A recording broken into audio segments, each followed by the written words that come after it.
Well, everyone, welcome to Church History again. Thank you for continuing to join me as we walk through time. Let's start with a prayer, and then we will get into the lecture. Heavenly Father, we just thank you so much for this evening. Thank you for bringing each one who is here safely to this place. Lord, I ask you to be with those who could not be here tonight for whatever reason.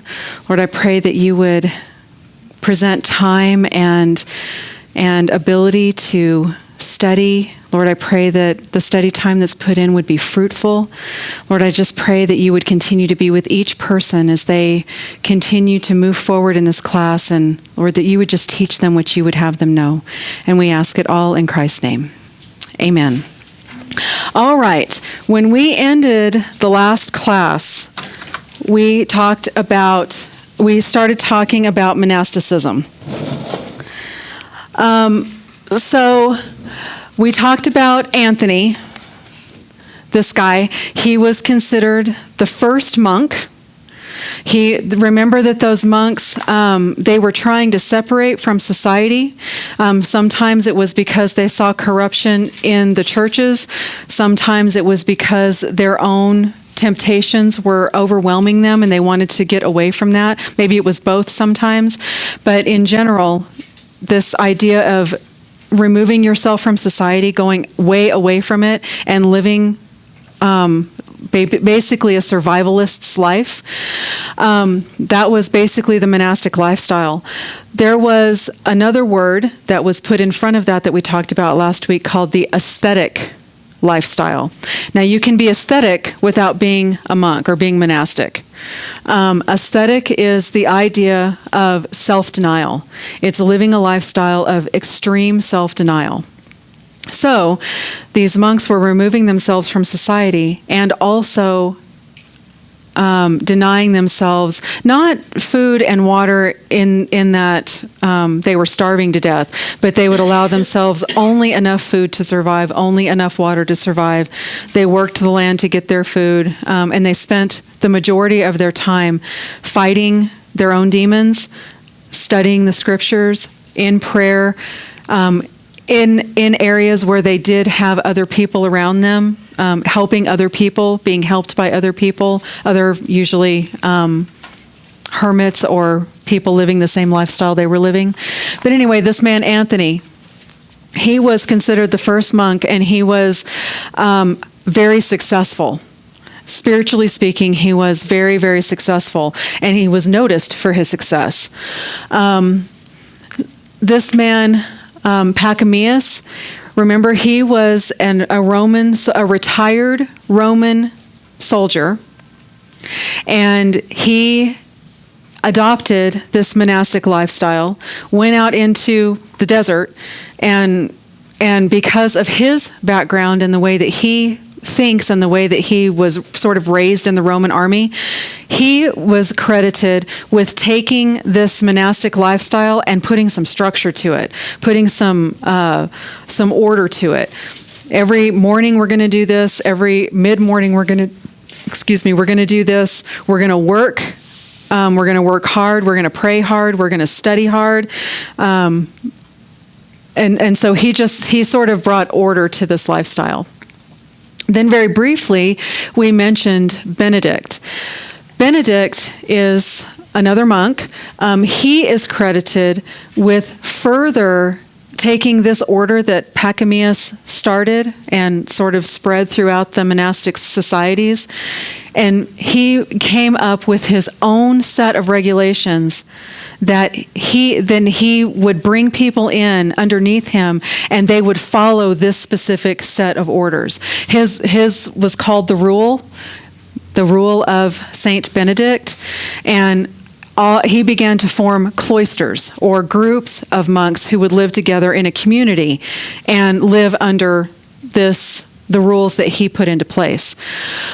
We were introduced to the idea of the leader of the cloister being called an abbot. That person, the abbot, the people who lived in the cloister, there was, I think, between 10 and 12, something like that, living in a particular cloister, at least at the beginning.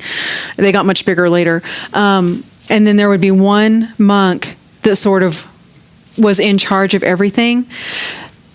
The people who joined the monastery had to promise absolute loyalty to the abbot. In return, the abbot was basically elected or appointed by the people in that monastery, and also he agreed that any large decisions that would affect the way that the monastery ran, or if it ran, he would run that by the people in the cloister and make sure and get input and make decisions with full knowledge, right? So he had, one of the things that he tried to do was balance the idea of hard work, if you don't work, you shouldn't eat, sort of that rule, and spiritual hard work, really studying the scriptures, spending time in prayer, spending time in community, like fellowship, prayer, meetings. So remember we talked in the wintertime, they spent more time on the spiritual stuff because the harvest wasn't happening. They were sort of indoors more often. Then in the spring and the summertime, more of their time was spent actually harvesting and bringing in food and making sure that it's stored properly and this and that and the other. So there was a balance. It wasn't all one thing one time and then all something else another time. It was just rebalanced based on the need of the cloister at the time.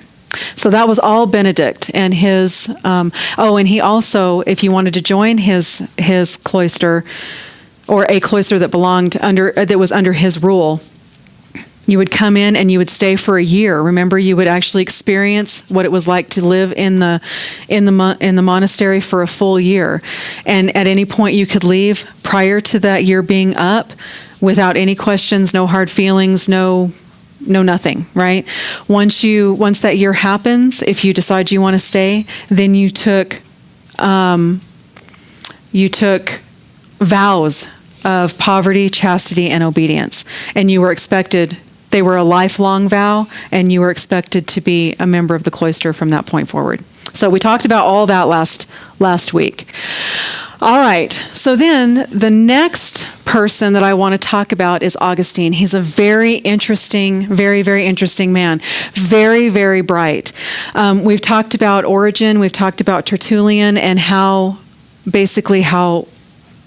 well adapted their mind was for the time, the way that they were able to study and understand Scripture, the way they were able to relay Scripture, their writings, and just amazing men.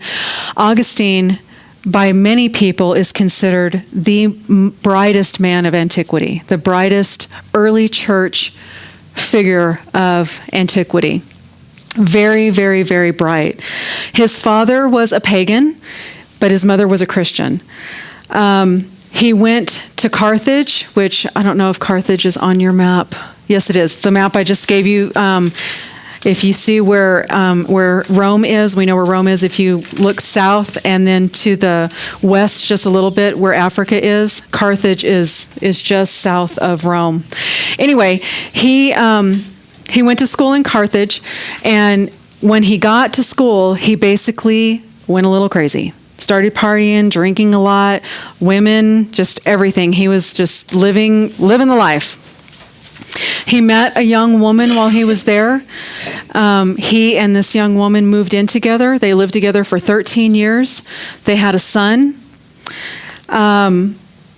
He was not necessarily fully faithful to her. He still had lots of issues with monogamy.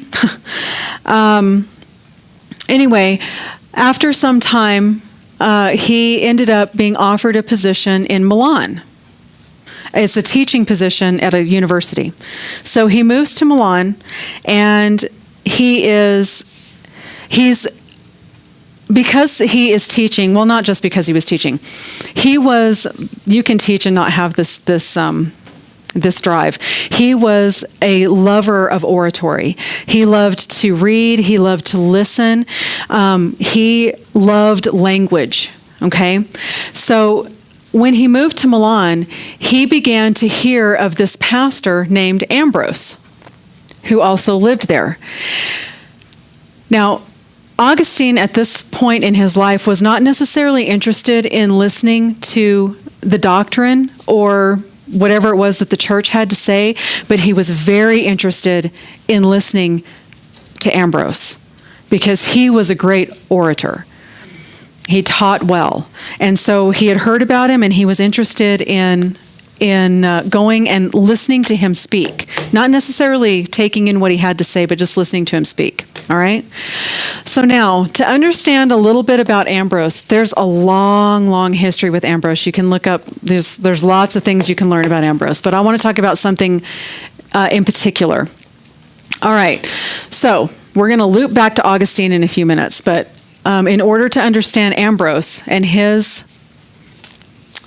influence at this time, I want to talk about this man Theodosius. Okay, Theodosius is an emperor. Theodosius was okay, I don't know if you remember it or not, whenever we were talking about the split of the empire and how Diocletian came in and he split the empire into two regions, the west and the east. Whenever he did that, when he did that, he and Galerius, he and Maxentius started to co-heir, right? Or co-run the empire. They stepped down. Galerius and Constantius Chlorus came up, right? That was Constantine's father. Then things happen with them. They're no longer in power. Maxentius comes in. I said Maxentius up here. That's Maximus. Maxentius comes in down here. And then Constantine comes into battle with him at the Milvian Bridge. He takes out Maxentius, and then Constantine basically has the whole empire. But he still has some co-emperors happening over here, but he's basically running everything at this point. Well, remember, he instituted Christianity being legal, and he also called the First Ecumenical Council, which was that Council of Nicaea that produced the Nicene Creed. We talked about all of that before. All right. So, this is Constantine. This is Constantine. Well, then a few years later, this man Theodosius comes in. And we're talking 50 or 60 years later. A few years later, he comes into power. This guy is all about Christianity. He calls an ecumenical council in Milan. It talks about that in your book a little bit. This Edict of Thessalonica, he put that out. And it's interesting, this Edict of Thessalonica, basically what it says, and this is a loose translation, but basically what it says is, not only is Christianity legal in the empire, but Christianity is the only legal religion in the empire. So he put a stop to pagan worship. Throughout his time in power, pagan temples were destroyed.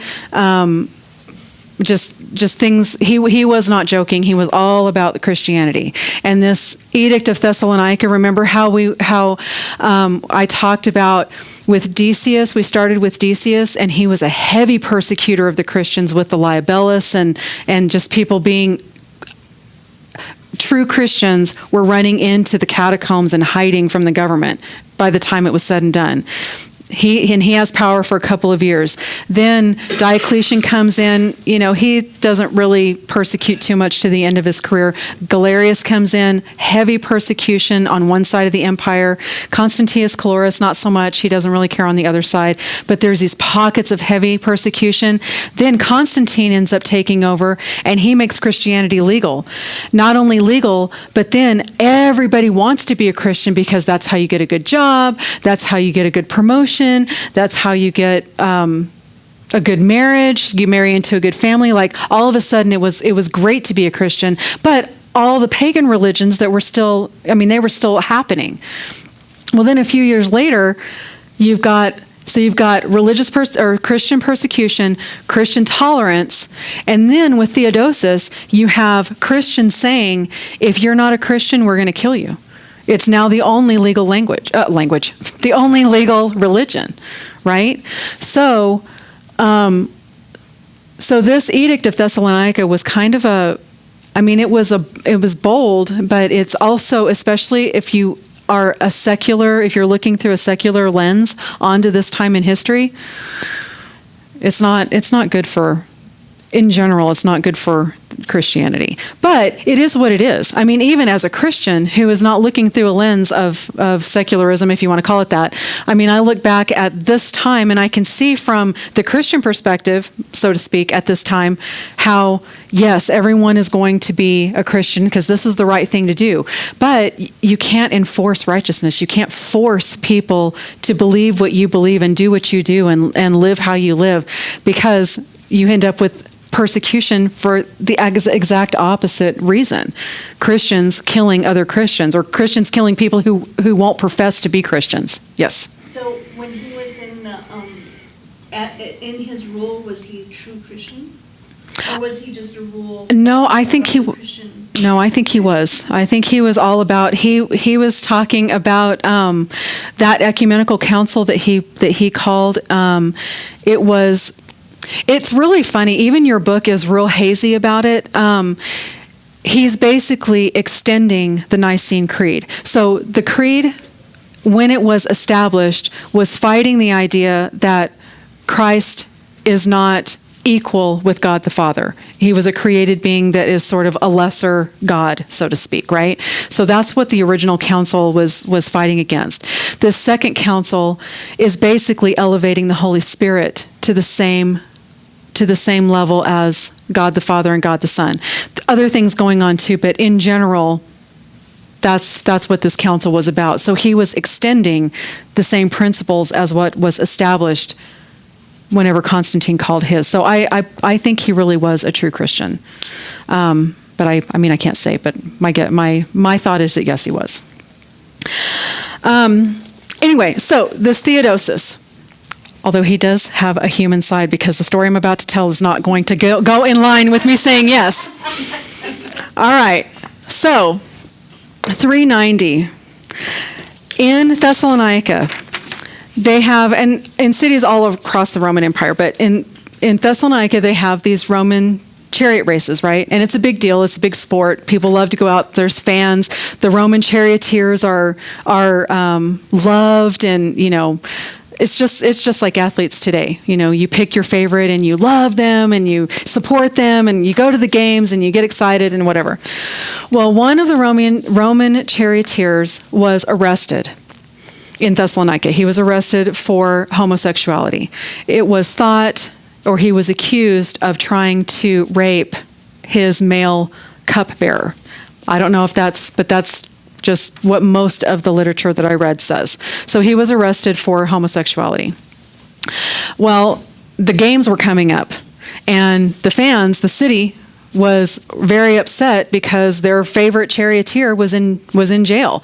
So they kind of had an uprising, and they were like, "Come on now, let him out of jail. He's got to drive the chariot," you know. So, you know, so they kind of freaked out. Well, they let him out, and but this riot kind of got out of control. This uprising, you know, kind of got out of control.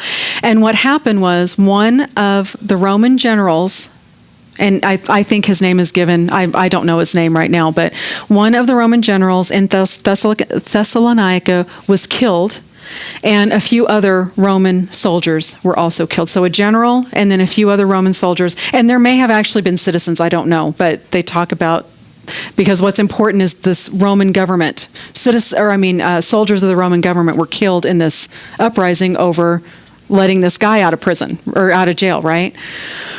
Well, Theodosius finds out about his general and a few of his soldiers being killed over homosexuality, right? So there's a little bit of he's very, very angry about it. And so what he does is he basically sends a Roman legion to Thessalonica and says, "This is what we're going to do. This is mean. This is what we're going to do. We're going to call a race together, and we're going to call all the people into the auditorium so that they can get ready for the race. We're going to lock all the doors in the auditorium, and we're going to kill them all. We're going to slaughter everybody." So the Roman soldiers, being what they were, that's what they did. They marched down, went into Thessalonica, called the thing together, called people in, slammed all the doors shut, and began the massacre. Well, while all this is happening, because I mean, this is not like getting in a car and you're a couple of hours away from Thessalonica. It's an actual, road trip getting yourself to, days and days and days getting yourself from one place to another. Well, after the legion left, Theodosius, he calmed down, he was like, it's probably a little bit of a rash call. Probably shouldn't kill all the people in Thessalonica over, So then he sends a runner out and to catch up with the soldiers and tell them, never mind, don't do it. Well, by the time he settled down and set everything out, the massacre had already begun. And so they get there, they stop everything. I don't know how I don't know if it was one person or several people. I don't know how you stop Roman soldiers from massacring. But anyway, by the time the whole thing was stopped, 7,000 citizens of Thessalonica were killed. So this massacre at Thessalonica was a result of a man making a poor decision, being thrown in jail, being a celebrity, being released, a kind of an uprising around it, some government officials being killed, and then the emperor overreacting to that. 7,000 people die. Well,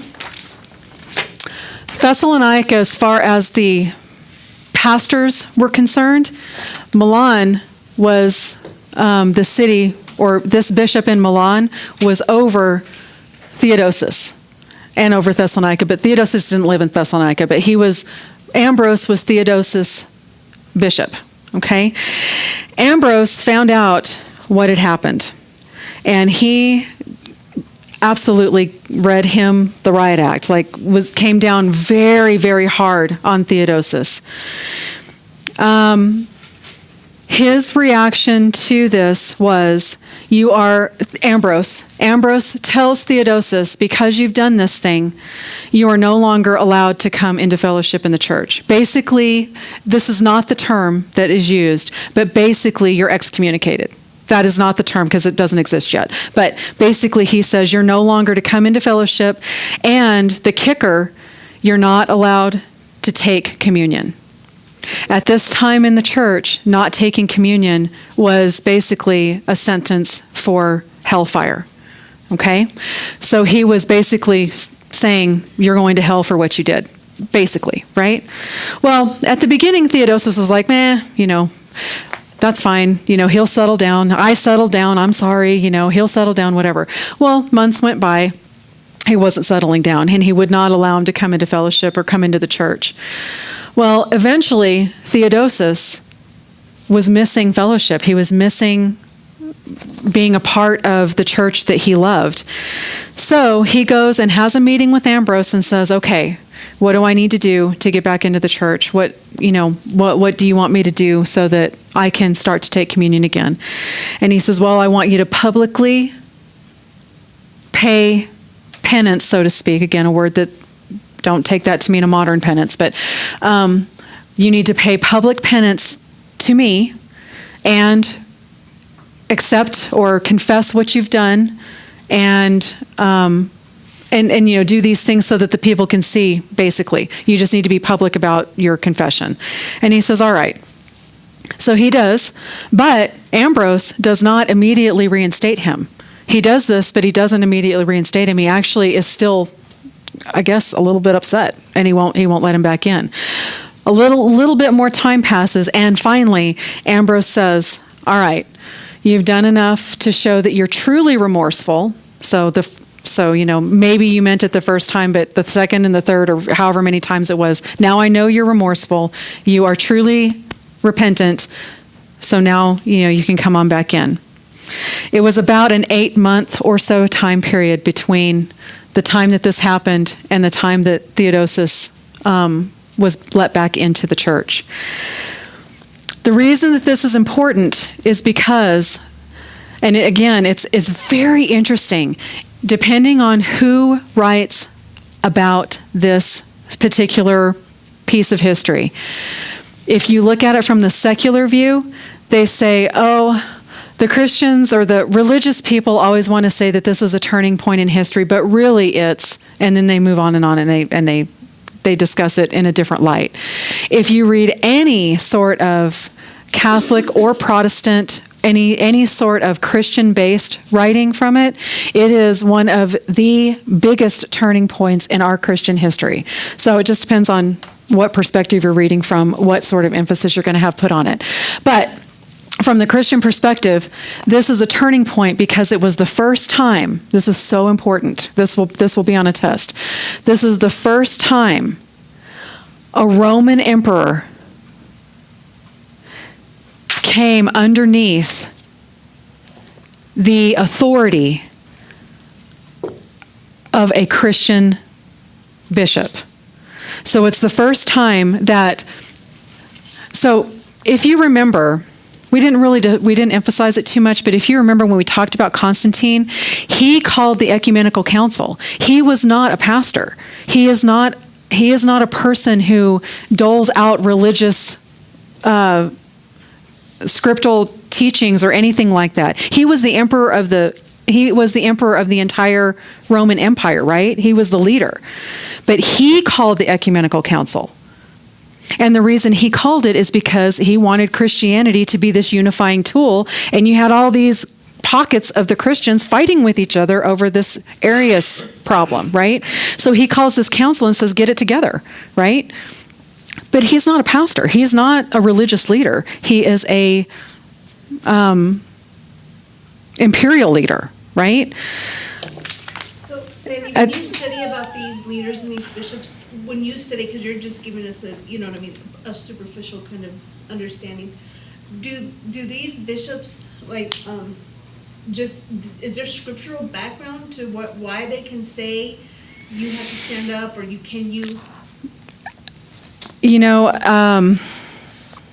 I can't answer that question. My feeling is, and this is totally like if I were Pastor Khan, I'd be away from the pulpit. He was incensed with the way that Theodosius handled, because part of the reason that Theodosius reacted the way he did was because of the crime. He was a Christian, and homosexuality has it's very clearly stated in the scriptures. And so he had an overreaction that he felt, if I understand things right, part of his reaction was based in his Christianity. And his reaction to that being this all-powerful, he was truly all-powerful at the time, ended up causing the death of 7,000 people. And Ambrose was like, okay, look, you can have righteous anger. If you see that the scriptures are being violated, you can have righteous anger about that. But you can't, in turn, take that righteous anger and slaughter 7,000 people. That's no longer righteous anger. You've now turned it into something different. And he even realized that on his own and he was trying to send it out and stop it, but he just wasn't fast enough. And so there was kind of a power struggle between the two of them. The known empire is run by the emperor. And these guys are the sort of Christian leaders that are underneath the emperor. And so under no circumstances would you ever find an emperor coming under the authority of a religious leader if they didn't agree with something. Do you know what I'm saying? That's the difference. So is that the entirety of why things happened the way they did? Probably not. But as far as having scriptural basis for what he did, I don't know that he had scriptural basis. It was I don't even know if it was the right thing to do. I just don't know the answer. If there is scriptural basis, I don't know what it is. Maybe that's the way I should say it. Anyway, so what was key about this is that basically these two guys were at an impasse. He says no more communion. And as the emperor, he should have been able to say, well, I can take communion if I want. I'm the emperor. Let me in the church. And this guy would not back down, and he'd say, no. I am in charge of delivering the sacraments to the people. I deliver the sacraments, not you. And so it was kind of like that shift of power that kind of underneath the surface all this time, even with Constantine. Like Constantine called this council, but he wasn't really clergy. Like, why was he calling a council? It was really an imperial council where he was using his tool of Christianity. And here, Ambrose is saying, no. The sacraments are not a tool. This is not something where you're going to come in and just take communion after you've slaughtered 7,000 people, right? And so he's holding his ground. And so to the empire, to everyone in the empire, they're like, what's going to happen? I mean, we have the emperor who wants to go back, and you have the bishop. It's not even the bishop at Rome or the bishop at Constantinople or the bishop at Antioch. It's not even the major city bishop. It's just this bishop in Milan. And he's like, no, I'm not doing it. And you're under my authority as the church leader, and I'm not letting you in. And they were just at an impasse, and it was the first time ever that the two powers, this wasn't even really a power, that the two people, the two authorities, were even at odds in any way, and the emperor chose to come under Ambrose and do what he asked him to do. First time that that's ever happened. And it was a major turn in how the church saw its title and its power over the government, or the way that it could have power over the government. Do you see what I'm saying? It's the seedbed for authority in the church. So it was a big deal. All right, so that is this Ambrose, okay? That is the man that we're talking about. So here is Augustine. Now we're looping back to Augustine. So here's Augustine. He's come in, he's lived a totally secular life up to this point, doing whatever, right? He's a ladies' man, doing whatever it is he needs to do, right? He breaks up with his girlfriend. I don't think at this point he even knows where his son is. He's teaching. He's got this really prestigious position at a university in Milan, and he just wants to hear this Ambrose talk. Great, this thing is happening, with Theodosius, whatever. And so Augustine is just very, this Ambrose guy, I really want to check him out. Well, he goes in and he listens to Ambrose, and the teaching that Ambrose is giving whenever the day that he comes into the church is somehow revolving around Romans 13:13, which says, "Let us walk properly as in the day, not in revelry or drunkenness, not in lewdness and lust, not in strife and in envy." Basically saying, don't live your life for the pleasures of the world, live your life for God.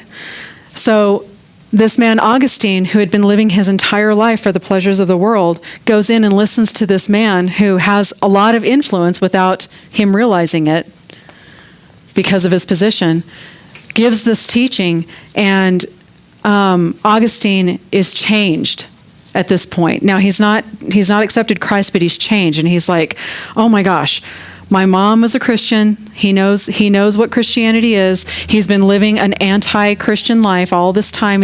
All these things are starting to happen. The way that it happens to a lot of people in their individual lives, where their background starts coming in, and these things that they've been doing or the way that their life is going changes things, and then they hear a teaching, and suddenly all this stuff is swirling around in his head. Right? He's trying to figure out what am I going to do? Well,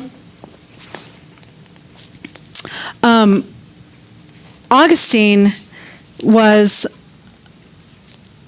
I'm going to skip forward a little bit. Eventually, Augustine ends up, it's kind of a crazy set of circumstances. He hears this teaching, and he kind of starts changing. He kind of starts trying to figure things out. Where am I going to go? What am I going to do? What do I do about this God thing that I'm starting to think about?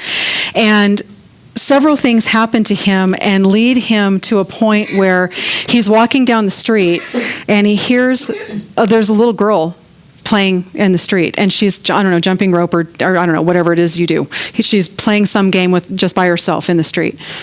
And she's chanting something over and over again. It's something like, read and do, read and do, read and do, read and do. And he's had all these other circumstances coming up in his life, and he hears this little girl, and he's just like, read and do.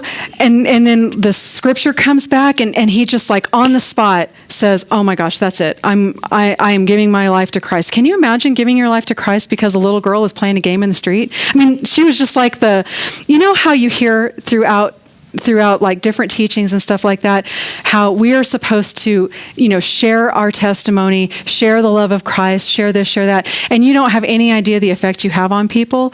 And you just never know. You may be planting the seed, you may be watering the seed, you may be harvesting, the fruit from that. This little girl is not even paying attention. Like she's playing with her ball or whatever she's doing. And there's harvest. It's just amazing. I find that to be, it's just not only a miracle, but it's like so encouraging. Like just in your day-to-day life, whatever it is you're doing, how people that you're not even talking to are watching and listening, and maybe you're changing a life. We're the only Bible some people read. I mean, it's amazing. So anyway, that's basically what happened to him. We're going to go through that a little bit more in just a minute. I'll go through that in more detail. But eventually, Augustine, after his acceptance, he becomes the bishop of Hippo, which is another town. It's down by Carthage. I don't know if it's on your map or not. There's actually 2 Hippos. Like if you find, it may not be Carthage. It may be, it actually may be the other big, I think it's Carthage. Anyway, just west of Carthage, there's 2 Hippos. And he was the bishop of the one that's closest to Carthage. I don't think it's on that map. But anyway, he becomes this, and he actually, it's interesting. You'll hear this a lot. He reluctantly becomes the bishop. It's interesting in these times whenever somebody wanted you to be the bishop, they sometimes would put you in jail until you agreed to be bishop, or they'd lock you in the this room or that room until you were bishop, or they would just say, "Oh no, you're the bishop," and if you ran away, they'd come and drag you back in, and you were the bishop. I mean, it was crazy. Like it was pretty crazy. And we're going to talk about a couple of people who this happened to. One in particular, and it's an amazing thing. The people that are like, I'm not sure I want to do this. I'm not sure I want to do this. They're like, oh no, you're doing it. And they end up being these great historical figures. Well, Augustine was one of these people who was a reluctant, at the beginning, a reluctant bishop of Hippo, but he remained the bishop for years and years. And what's important is, at the time that Augustine, after he became the bishop, 2 things happened. I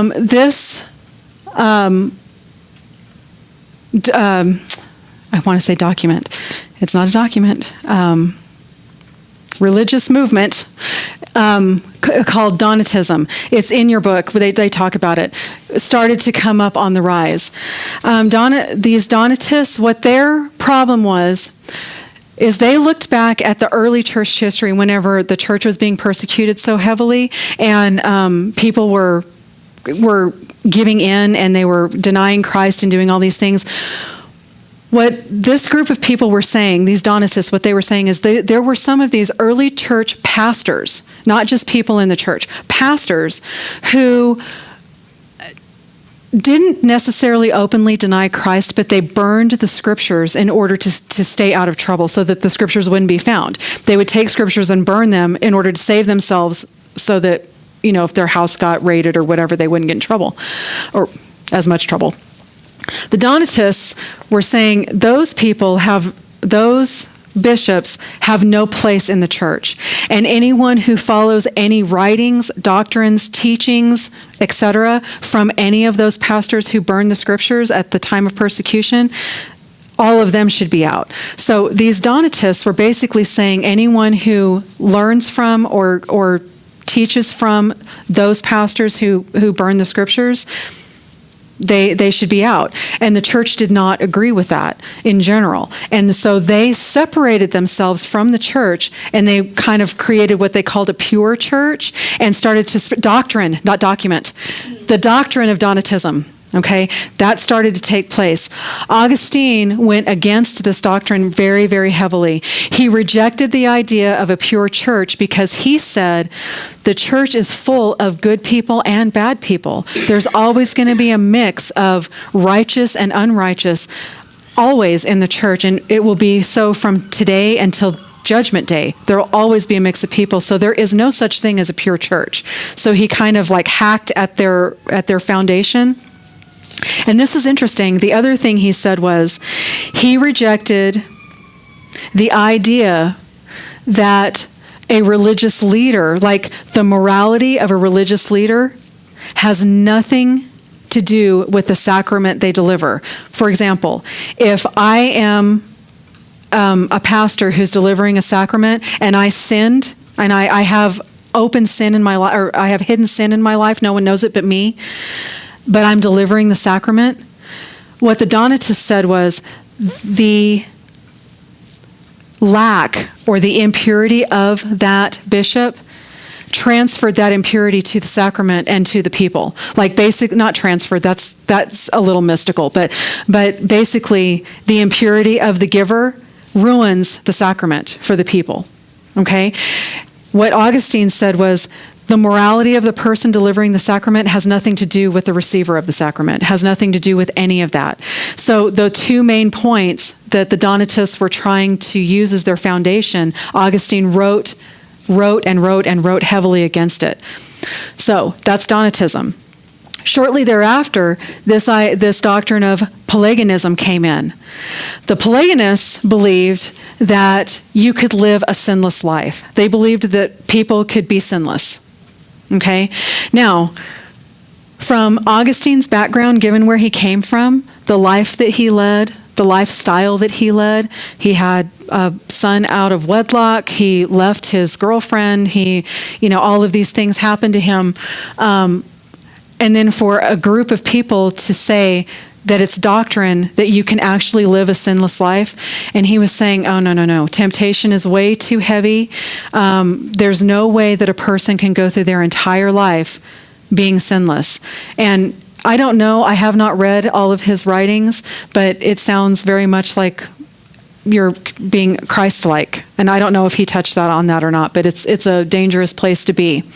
Anyway, the reason that I mention these two things, the book talks about them too. The reason I mention them is because Augustine is a very interesting figure. So even today, there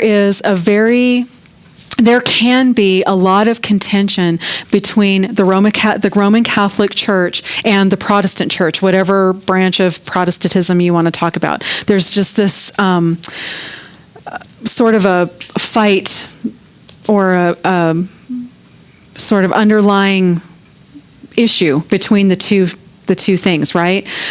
Well, what's interesting about Augustine is that from his writings from this Donatism, the Roman Catholic Church built their hierarchy of government, of church government, based on his writings in answer to this.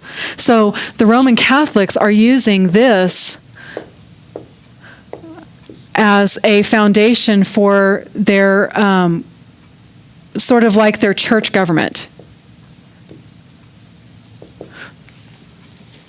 Titles and who belongs where and who answers to who, that kind of thing. It's based on the writings of Augustine that he put out primarily to fight Donatism.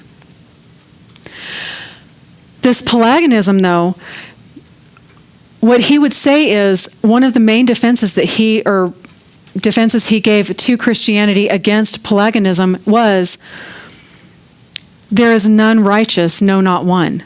Like, that's a scripture. So the very foundation of their doctrine is going against scripture. And he was saying, there's no way that we can do that. The only way you can be saved is by grace, through faith. That's the only way that you can do it. Those writings going against the Pelagianists, those were the foundation for the Protestant church under Luther, who we haven't discussed yet. But his writings against this doctrine became the basis for Martin Luther and his movement, the movement that he began that resulted in the branch of Protestantism. So Augustine is a unique figure because these two entities that tend to bump heads and sort of rub up against each other in a bad way, they both claim Augustine. He's a central figure that on some level unites these two groups of people that they're different ideas, but still it's very interesting that both major branches claim Augustine as part of their foundation.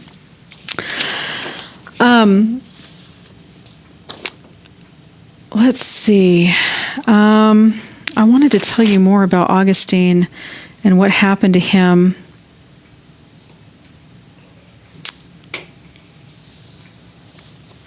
All right, so just to kind of finish up Augustine's conversion, I kind of skipped around a little bit. So Augustine in his time, because again, he was a literary person. He liked to read. He liked to read great people, the works of great people. Anthony's biography, his biography, remember this guy, Pachomius, took his biography, went to Rome, spread things around. That biography went all over the Roman Empire, and it was very influential. I mean, even Constantine knew who Anthony was, right? So anyway, Augustine had read Anthony's biography, and he was stunned, like he was taken back by Anthony's biography because Augustine was so bright, very, very smart, really capable and able, and just can learn and do and remember and adapt and apply and all these things. Anthony, remember, was illiterate. It's thought that he couldn't read at all. And obviously he didn't write his own biography, but the story of his life was so inspirational that it changed the lives of people that read it, right? And then you've got Augustine, who has all of this knowledge and this capability and this ability, and he's lived this life of, sin and living just however he wants to live and all the consequences that come with that. And then he's listening to Ambrose and how don't live in the world, live for God. He's read all this stuff about Anthony, and this guy can't even read. Like, he's completely illiterate, and he's got it together. What is going on with me? And he just has all of this stuff happening, and he finally, like I said, through this little girl, he ends up accepting Christ. What happened to Augustine was he was so excited after he accepted Christ. The first thing he did was call his mom. His mom is thrilled. She was Christian. She is thrilled. Well, he finds his son. I'm not sure if he found his girlfriend or not, but he found his son anyway. His mom and his son and he were together. He was very happy doing his business. I don't know where he was living at this time. This is several years later. But tragedy struck his life, and his mom passed away. He was devastated by her loss. And not very long after that, within, I think it was just a few months, but I may be wrong on the time frame, but not long after his mom died, his son actually passed away. So he lost these two people that he had just gained. And gained there's a different kind of joy that comes with the relationships you have with people as a Christian. And so he had gained so much, and then he lost it, and he was truly, truly devastated. And that devastation is what drove him into a life of monasticism. It's what drove him into trying to be a monk, and he threw everything he had into the scriptures.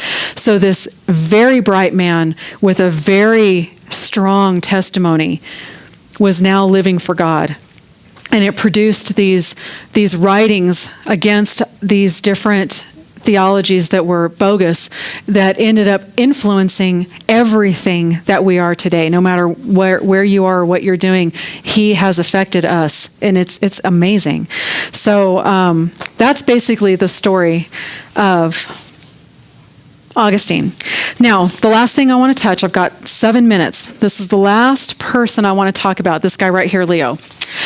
All right, Leo is going to be our bridge into next week's class. So, It's going to feel a little bit disjointed, but I want to talk a little bit about him. He was called Saint Leo the First, or also Leo the Great. If you read Catholic-based or Roman Catholic-based literature, he's called Pope Leo. There's controversy about that. We won't get into that right now. But for all intents and purposes, Saint Leo the First or Leo the Great, just two different names for him. Okay? Leo was the bishop in Rome. Okay? So remember, that's why this is up here. Okay, so remember, imperialistically, the empire had been divided. Okay? And you had we've talked about the secular leaders. This is more of a religious split. Whenever Constantine moved the capital, the religious capital, from Rome to Byzantium and renamed that Constantinople, this church became the leading church in the empire. This is where he lived. So this church is where the emperor of the empire went to church. This was his bishop, his church, his region. So it became very prominent, right? Just because of the way things split, Antioch in Syria, Jerusalem, which is kind of being rebuilt, sort of. It's more of an honorary thing than anything else. And Alexandria, depending on what you read, some of the literature says that Alexandria was with Rome. So if you ever read up on this, you may see literature that says Alexandria really was more of a Western supporter than an Eastern supporter. But It's in Africa. this is in no. This is in Egypt. It's in Egypt. So, for all intents and purposes, we're going to call Alexandria with the East, but just bear in mind that you may read literature that contradicts that. Rome did have the backing of Carthage, but it was such a small city that it just didn't have the same influence that other cities had. Lots of great people came out of Carthage, but the city itself didn't have nearly the influence that these were the 5 main cities. And so Carthage was there, but just not super helpful. So you kind of have this split. And this happened back when Constantine was in power. By the time Leo is the bishop in Rome, over here, we're talking a couple hundred years later, right? So Leo is the bishop in Rome. This split, so to speak, has happened, and it's affected the way that the churches behave. So the ecumenical councils that had been called up to this point, they were all in the East. They were all close to Constantinople, right? So the bishops of the East, they loved it. They went up there and they supported and they were part of it and they participated or whatever. By the time that second ecumenical council happened, and after, the Roman bishop at Rome, not so much excited about being there. I mean, there's a lot more conflict, sort of underground conflict going on between these two, Rome and Constantinople. And this bishop is now basically just sending representatives, like whatever. And it's interesting because he wasn't actually part of the decisions that were being made in some of these councils, and not just the big ones, but even just the smaller ones that were called. He wasn't part of the decision, and then he would find out about the decisions. And again, these people all of his region was loyal to him, so to speak. Whenever something sounded funky over here, or why would they do that, or that doesn't make any sense, that's going to fall apart the same way that we do here. If that person does that, this is going to happen. If that happens, this will happen. Same thing was happening over here. And what the bishops of Rome were able to do was say, well, I wasn't part of that decision. So I have no idea why they chose what they did. And then in the aftermath, because again, when something happens, it takes time for the thing that happened to reach Rome. Like it takes maybe months from the time of the event before Rome finds out about it, right? So the consequences are already in full force by the time they find out what's happening. And Rome was able to sit back and say, wow, had I been a part of it, then, it's just a very convenient place to be when you're not really part of it, but then you kind of criticize what happens. And that is just human nature. I'm not necessarily judging Rome for what they did. It just is what it is. The bad blood was happening, and so there was just a split starting to happen. All right, Leo, now Bishop of Rome. two very, very important, interesting things happened in his life. The first one was in 452. The date is not really important. It's just to give you a timeline. The event, though, is important. Attila the Hun had been sweeping through and ransacking the empire. He was coming in and getting close to Rome. They had been able to kind of keep him down from in other areas. He was busy doing other things, but finally crossed across the Mediterranean Sea and was starting to come into the southern part of Italy and was heading for Rome. Well, people were freaking out because Attila the Hun had a reputation. Nobody wanted to mess with him. He was vicious and brutal and just wiped everything out in his path, right? Well, he got to Rome, and Leo, so two things. Number one, all of the power of the eastern part, nobody came into Rome whenever assuming they knew. Again, takes time for these things to get where they're going. But there were no troops sent from the eastern part of the empire to Rome when the advance of the Huns was coming into Rome. To my knowledge, I haven't read anything that talks about dispatching of any soldiers of any kind at all. So the East was just either unaware or apathetic. Okay?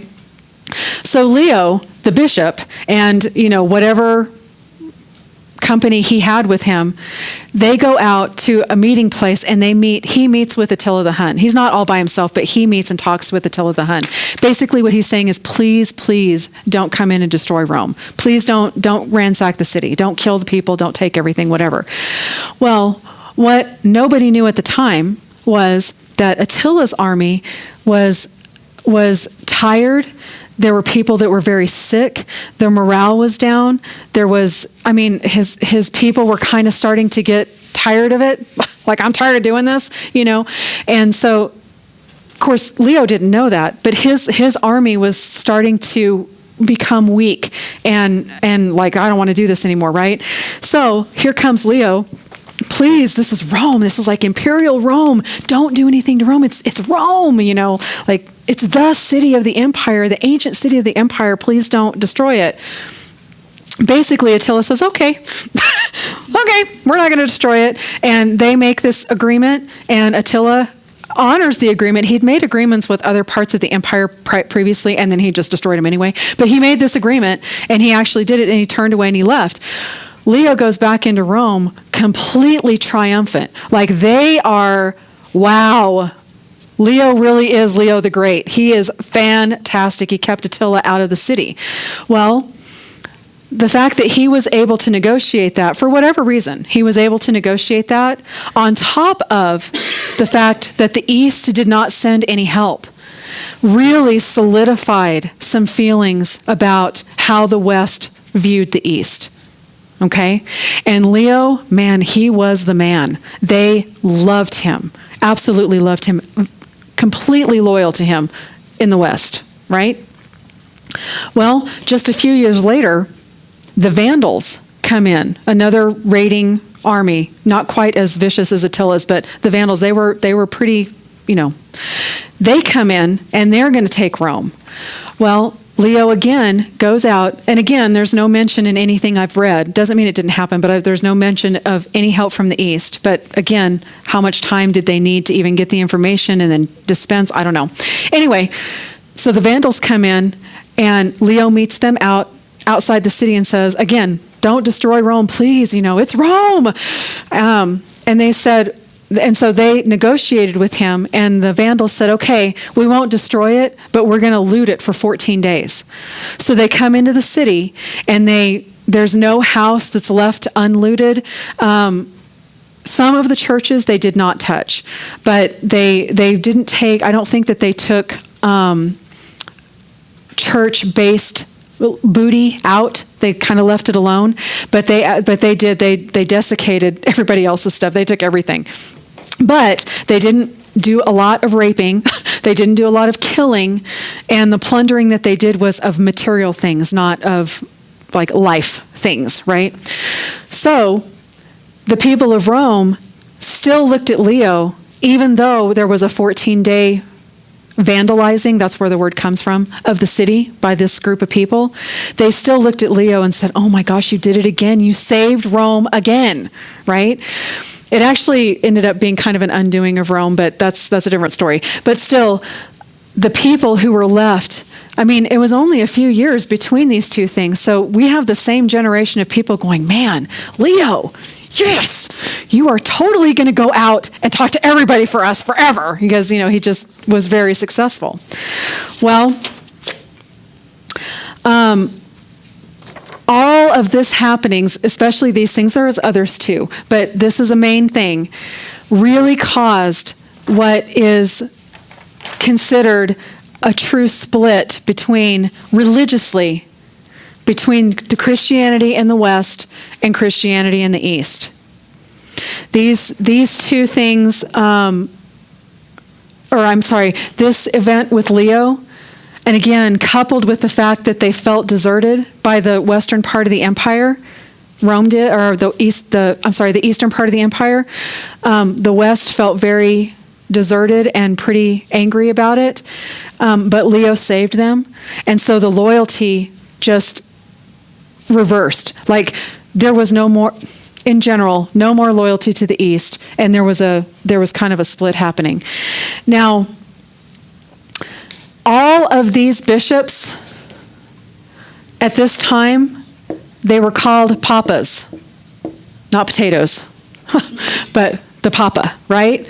So when I go to church, I listen to what my papa has to say as far as the teaching goes, right? That's just what they called pastors. After these events happened and this split was a lot more apparent, in Rome, well, I'll just do it down here. In Rome, it wasn't too long after that the primary leader was known as the Pope. Other people in the empire, not lesser as in less significant, but the bishops outside of Rome, they were still called papas for the most part, for a while.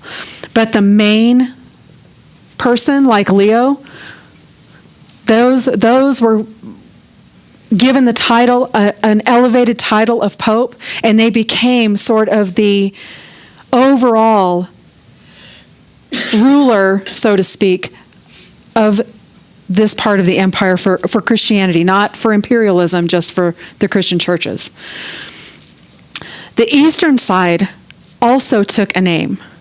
This one is a much longer name.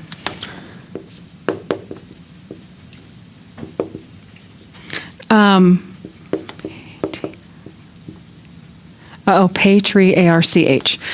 Ecumenical Patriarch.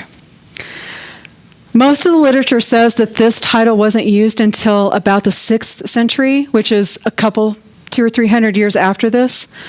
But there started to be a distinction between the leaders of the two sides of the empire. Okay, a distinction between those two leaders. At this council that he called, Theodosius' council that he called, one of the things that came out of that was, and remember, this was all in the East. All of this was happening in the East, right? One of the things that came out of that was that this pastor in Constantinople is actually the pastor of the empire, and even the Pope or the Papa of Rome would be coming under his authority in the event that there was a dispute between them. They would come under this authority. Rome absolutely did not recognize that ruling that came out of that council. So again, this rift is just the more things that happen. He's not there to defend himself. Maybe his representative is, but it's just not good. So there starts to be a distinction between even the leadership, between Rome and the new Rome called Constantinople. And next week what we're going to talk about is this Eastern branch called Eastern Orthodoxy that ends up developing from things like these circumstances. Does that make sense? Leo is the first pastor, papa, whatever, to lay claim to Peter.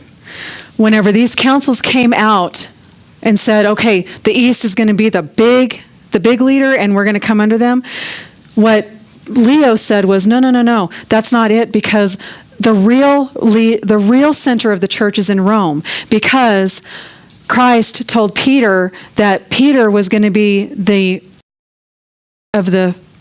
foundation of the church, and Peter died in Rome, and we follow the teachings of Peter, and so we are Peter's ancestor, Peter is our ancestor, and so we, by right of being Rome, we are the leader of the Roman Empire. No matter what emperor, whenever, decided to move it for whatever reason, that doesn't matter, because the real Rome will always be the real Rome, and it will always be the center. No matter what any imperial leadership says, this is the real Rome.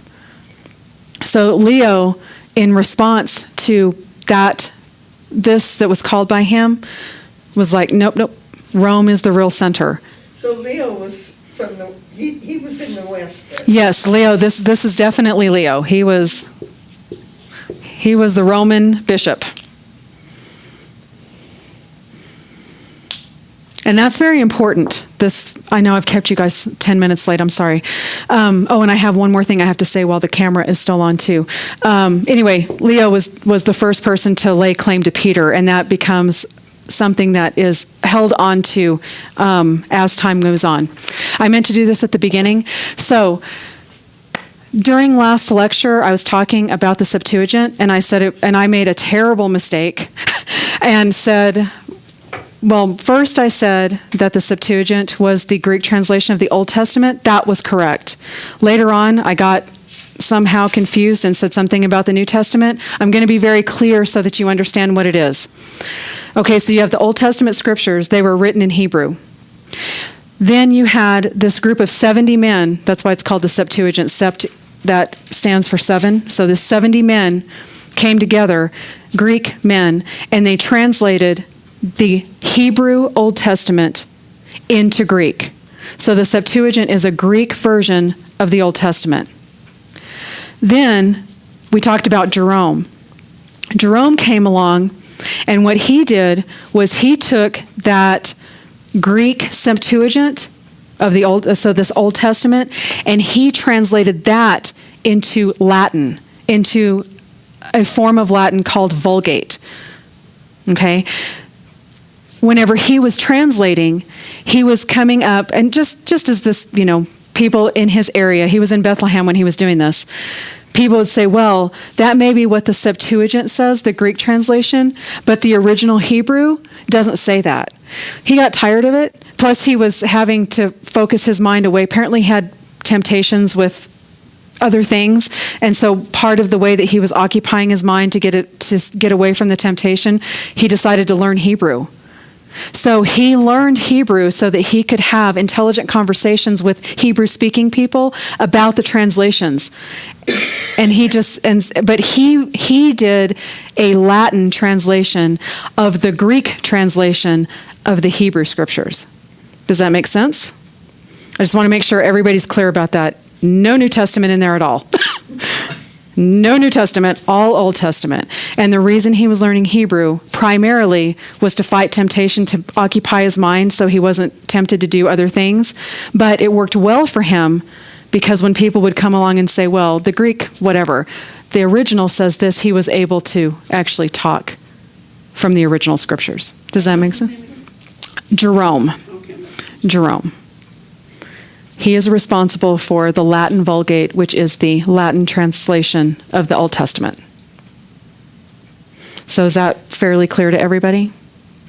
I apologize for that error last week, but hopefully this clears it up.